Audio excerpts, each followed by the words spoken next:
going forward, you're focusing on defense over offense if you had to prioritize? Yeah, I think that as is, I think the offense has more room to grow and to do better than the defense. I mean, I would really love to add if Bill was only allowed one offensive part to add, it would be a slot receiver for me, something I've been talking about all year. A speedy, quick slot guy. Give Mac Jones that. I think the other pieces you can make work, including Aguilar. Maybe not Jonnu Smith, but everybody else. But yes, outside of that, got to go all defense because it's going to have to go hand in hand. Everybody's going to have to do their part. Mac Jones is not going to be Patrick Mahomes or one of these great quarterbacks. You're going to have to do your part on defense. Let me ask you that piece to it.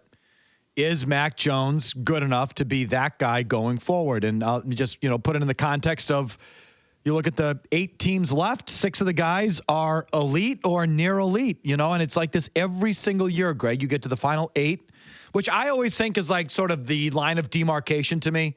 If you're in the divisional round weekend, I take you seriously. You're a good team. And, to me, that's always where I draw the line, the final 8. And then certainly when you get to the final 4, but it's like this every year.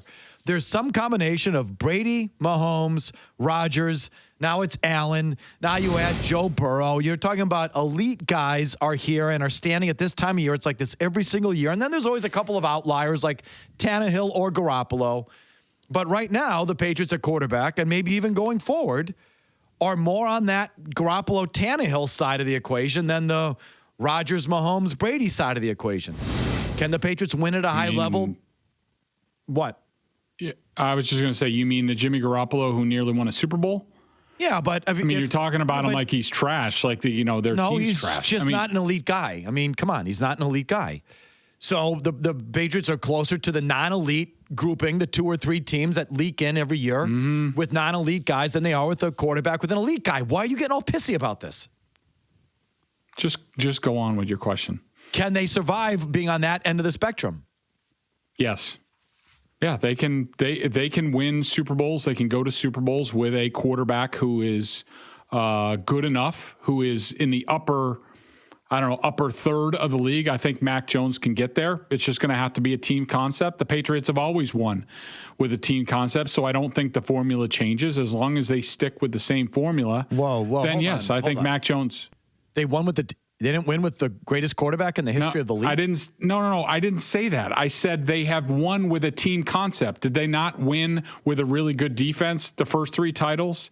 Did they not play pretty good defense? What about, in the Rams Super Bowl? How many points did the Rams score? It's a team. It's always been a team thing. Yes, Brady's great. And Brady has had great, phenomenal moments, and he's the best ever. That's great. But that's not why they won Super Bowl titles, not because of Brady. We're going to go through this crap again? Can you let me answer? I'm giving you my answer, okay? The Patriots have always won because of a team concept. The defense has been good enough. Oftentimes, it's been better than the offense. Sometimes the special teams have been pretty good. Adam Vinatieri was pretty good at his job, too. It's got to be a marriage of the 3 phases. And do I think Mac Jones is capable of winning a Super Bowl title? I think so. I don't know so right now. He's only a rookie. But, yes, I think so. Without you getting all bent out of shape about this, would you not say that having one of those elite guys gives you more margin for error on those other pieces? In other words, well, I don't need to say in other words, you have more margin for error with one of those guys, which is why those teams are almost always here at this level, even despite their flaws. Sure. I don't know why this angers you. It's a stupid question. It is. It's definitely not a stupid question. Why was LaShawn McCoy just talking about, the effect that Brady had on the whole team? God, here we go. Now we're going back to last year. Can we move on, please? No, I am. I'm talking about this weekend and the guy's still standing. And I'm telling you, going forward, we'll get to this weekend and next weekend every single year, Greg. And there will be some combination of Brady, Mahomes, Rodgers, Allen, Joe Burrow, Russell Wilson. Every year, those guys are going to be there, just like it has been. Where was Russ this year? Okay, it's not every year, and it's not every guy every year. I told you combination of the elite of the elite are going to be standing in the final 8 and the final 4. What happened in 2019 to the Patriots? How come they weren't there? Because they have an elite quarterback who makes up for everything. Yeah, in 2019, you're right. So that was the outlier. More often than not, Greg, you want to go through it every year? Who's left standing? Why are you arguing this? Like, it's just a fact. When you get to this weekend and next weekend, these elite quarterbacks. Yes, this is what you believe, Mike. Yes, we all understand what you believe. I told you what I believe, which is that Mac Jones is capable of leading them to a Super Bowl if he has a good team around him. Period. End of story. Okay. I don't know why you're angry about this.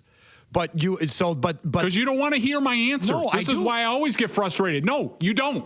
You argue against it. You hear my answer. You give me no respect. You don't want to hear it, and then you go on with your diatribe, and then it's only elite and this and talent and this. You know, just say, okay, that's your opinion. You're entitled to it. Okay. So I think the question is, when you have one of those elite guys, you can win a Super Bowl with a buffoon as a coach like Mike McCarthy. You can win with a defense that is not up to snuff like some of the Patriots teams here the last couple of years. Tampa's defense was pretty good last year. Or the Kansas City Chiefs with Patrick Mahomes a couple of years ago. So I think that elite guy gives you great margin for error. The other things don't need to be at the top. And yes, of course, to have a nice balanced team, you want to play some defense and have some good coaching, but the elite quarterback is going to overcome those things and get you there more often than not. And those teams are always ahead of everybody else because of that one player. And that is just a fact. If that makes you mad, I can't help you on that, Greg. And the question is, can Mac Jones be that guy? Can he be that guy, or does everything else have to be operating at the highest level for him to get there? That to me is the fundamental question with Mac Jones. He's never going to be an elite talent quarterback. He's never going to be. He's not an elite talent quarterback. That's not the end all and be all. That's what I'm trying to get at. Like, you think that elite talent being one of those guys means everything. And I just disagree with that. He has a chance. Tom Brady was not an elite traits quarterback for, early in his career. They won Super Bowls, but he wasn't an elite trait quarterback. Mac Jones is never going to be that. But Can they win Super Bowls? Yes. Greg, you don't think the league's different than it was in the early 2000s? I don't know, Mike. I don't know. I don't know why this upsets you, but that's okay. Greg, thanks for joining us. We appreciate it. You're going to be the next couple of weeks, right? We can continue the conversation. Yep, through the Super Bowl. Okay. Good. I look forward to it greatly. Me too. Absolutely. Sounds it. Okay. I honestly don't know. Big boy. I honestly don't know what happened there, but either way, let's pick up that conversation. Okay. Because I think it's sort of like a fundamental thing about the league and what teams are here and what you can get away with when you have one of those quarterbacks. You can get away with less than great coaching. You can get away with less than great defense. You can get away with other things because that one guy makes up for it. I mean, that is hardly some sort of a hot take or some sort of outrageous statement. I think it's just sort of a fact of the league. And does Mac Jones, will he ever qualify as one of those guys?